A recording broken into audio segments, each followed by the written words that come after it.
Friend मो Vishnupriya welcome करछि मोर नुआ छोटा ब्लॉग को बहुत दिन हेगलानी मिनी ब्लॉग पके पानथले तेन करी सॉरी बापा के सहित आमे बुलिया को बाहर जाइतिलु चंदनेश्वर भुवनेश्वर दीघा आ मो बहुत वर्ष होला जाई नथिले कोरोना पड़ते तो मो कोठी बुलिया को जाई नथिले तापर देखंतु मो अवस्था कोन हे जाइतिला टिके रास्ता जिबा आ दुर्भाग्य को किछि बाटा जिबा परे बाइक टा को हमको टिके सजाड़िबार दिला आ बाइक टा सजाड़िले तापर आमे पुणी बाहर जाइतिला हम गंतव्य स्थल रे जिबा बेले बापा टिके शॉर्टकट नै देले आ कहिबा कथा नु रास्ता एते खराब मु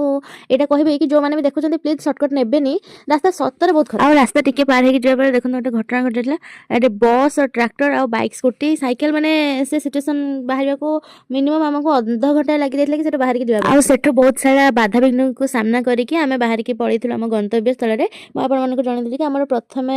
जाइथिलु आमे बाबा भूषणेश्वर के पाखो आ तापर आमे पहुंच जाइथिलु बाबा भूषणेश्वर के पाखरे मो जबे जाइथिलि छोट बेले माने लास्ट मो जाइथिलि जबे मो 8th क्लास रे छिली सेताले जेंति थिला बेसी किछि चेंज हिनले तथापि जो बाबांगा मंदिर टा सेताले जेंति थिला एबे नुआ नुआ काम चलछि बधे तेनु करी किछि किछि चेंज आपण माने तो जानचंती कि बाबा भूषणेश्वर शिवलिंगटा होजे हम एशिया मधे सबठो बड़ शिवलिंग तापर आमे सेठी पूजा सामग्री सब किनि के पूजा करके पड़िलो सेटा में तो मो वीडियो बनै पानथले आ पूजा सरी की तापर आमे फेरी आस्तिलो तापर आमे बाबांको पूजा सरी के पळिथिलो किछि जिंस आनिया पई आ बाबांको लिंग सेठी स्थापना हबार गोटे किंबदंती अछि जदि आपण मन जानचंती कमेंट रे यस लिखिबे आ जदि आपण मन जाननांती ताले आपण माने कमेंट करबे जदि मो आपण मानको जा जानछि ता जणेबे नेक्स्ट मिनी ब्लॉग रे तापर आमे बाबांको दर्शन सारी पळिथिलो चंदनेश्वर आ सेटा नेक्स्ट मिनी ब्लॉग रे आसो यदि आपण माने मो चैनल नुआ ताले लाइक शेयर और सब्सक्राइब करिया को जम्मा भूलिबेनी रहिले जय भोलानाथ।